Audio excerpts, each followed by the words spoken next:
ನಾನಿವತ್ತು ಮಂಗಳೂರು ಬನ್ಸನ್ನು ಯಾವ ಥರ ಮಾಡೋದು ಅಂತ ಹೇಳಿಕೊಡ್ತಾ ಇದ್ದೇನೆ. ಬನ್ಸ್ ಮಾಡಲಿಕ್ಕೆ ಮೊದಲನೇದಾಗಿ ಬಾಳೆಹಣ್ಣು ಬೇಕು. ನಾನಿಲ್ಲಿ 4 ಬಾಳೆಹಣ್ಣನ್ನು ತೆಗೆದುಕೊಳ್ತಾ ಇದ್ದೇನೆ.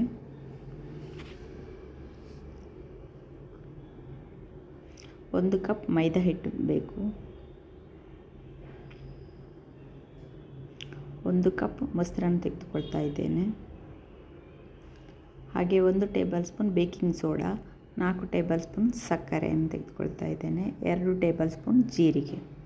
ಮೊದಲಿಗೆ ಬಾಳೆಹಣ್ಣಿನ ಸಿಪ್ಪೆ ತೆಗೆದು ಚಿಕ್ಕ ಚಿಕ್ಕ ಪೀಸ್ ಮಾಡಿಕೊಳ್ಳುವ. ಆನಂತರ ಅದನ್ನು ಮಿಕ್ಸಿ ಜಾರಿಗೆ ಸೇರಿಸ್ತಾ ಇದ್ದೇನೆ. ಇದಕ್ಕೆ ಸಕ್ಕರೆಯನ್ನು ಸಹ ಸೇರಿಸ್ತಾ ಇದ್ದೇನೆ.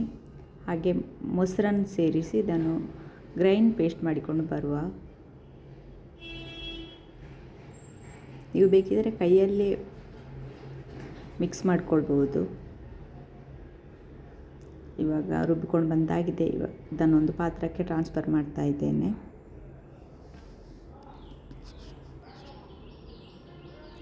ಇದಕ್ಕೆ ಇವಾಗ ಜೀರಿಗೆಯನ್ನು ಸೇರಿಸ್ತಾ ಇದ್ದೇನೆ. ಹಾಗೆ ಬೇಕಿಂಗ್ ಸೋಡಾ ಸೇರಿಸ್ತಾ ಇದ್ದೇನೆ. ಬೇಕಿಂಗ್ ಸೋಡಾ ಮೈನ್ ಇಂಗ್ರೀಡಿಯೆಂಟ್, ಇದನ್ನು ಮಿಸ್ ಮಾಡುವ ಹಾಗೆ ಇಲ್ಲ. ಇವಾಗ ಇದನ್ನು ಒಂದು ಸಲ ಚೆನ್ನಾಗಿ ಮಿಕ್ಸ್ ಮಾಡಿಕೊಳ್ಳುವ. ಇನ್ನು ಇದಕ್ಕೆ ಮೈದಾ ಹಿಟ್ಟನ್ನು ಸೇರಿಸಿ ಹಿಟ್ಟು ಕಲಸಿಕೊಳ್ಳುವ. ನೀವು ಬೇಕಿದ್ದರೆ ಗೋಧಿ ಹಿಟ್ಟು ಸಹ ಉಪಯೋಗಿಸ್ಬೋದು, ಅಥವಾ ಅರ್ಧ ಗೋಧಿ ಹಿಟ್ಟು ಅರ್ಧ ಮೈದಾ ಹಿಟ್ಟು ಈ ಥರನೂ ಮಾಡ್ಕೊಳ್ಬೋದು. ನಾನಿಲ್ಲಿ ಮೈದಾ ಉಪಯೋಗಿಸ್ತಾ ಇದ್ದೇನೆ. ನೋಡಿ, ಹಿಟ್ಟು ರೆಡಿ ಆಗ್ತಾ ಇದೆ. ಇದು ಚಪಾತಿ ಹಿಟ್ಟಿಗಿಂತ ಸ್ವಲ್ಪ ಸಾಫ್ಟ್ ಆಗಿರಬೇಕು.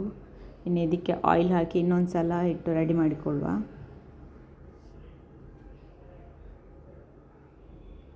ಆಯ್ತು, ಇವಾಗ ಹಿಟ್ಟು ರೆಡಿಯಾಗಿದೆ. ಇದನ್ನು ಮ್ಯಾರಿನೇಟ್ ಆಗಲಿಕ್ಕೆ ಬಿಡಬೇಕು. ಮಿನಿಮಮ್ 6 ಅವರ್ ಆದರೂ ಬಿಡಬೇಕು, 8 ಅವರ್ ಬಿಡಬೇಕು. ಓವರ್ ನೈಟ್ ಸಹ ಇಡ್ಬೋದು. ನೀವು ಬೆಳಿಗ್ಗೆ ಮಾಡ್ತಿದ್ರೆ ಕಲಸಿ ನೈಟ್ ಕಲಸಿಟ್ರೆ ಆಯಿತು. ಇವಾಗ ಹಿಟ್ಟು ರೆಡಿ ಆಗಿದೆ. 8 ಅವರ್ ಆಯಿತು. ಈಗ ಇದನ್ನು ಚಿಕ್ಕ ಚಿಕ್ಕ ಉಂಡೆಗಳನ್ನಾಗಿ ಮಾಡಿಕೊಳ್ಳು. ಅಂದರೆ ಚಪಾತಿ ಹಿಟ್ಟಿನ ಉಂಡೆಗಿಂತ ಸ್ವಲ್ಪ ದೊಡ್ಡದಿರಬೇಕು.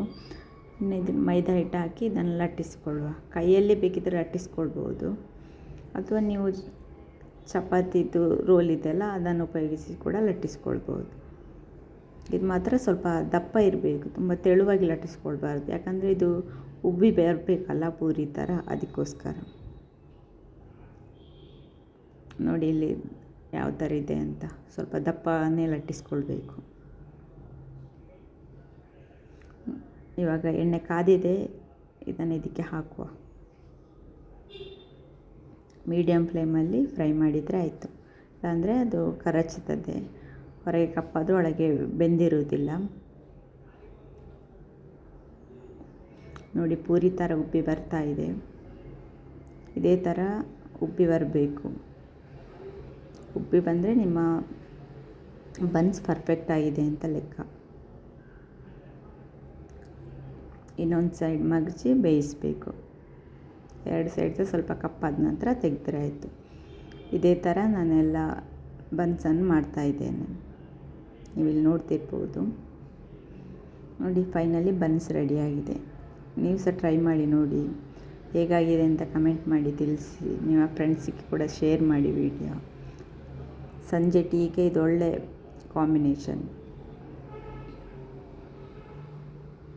ನೋಡಿ ಇಲ್ಲಿ ಯಾವ ಥರ ಬಂದಿದೆ ಅಂತ, ಒಳಗೆ ನೋಡಿ ಯಾವ ಥರ ಟೆಕ್ಸ್ಚರ್ ಇದೆ ಅಂತ.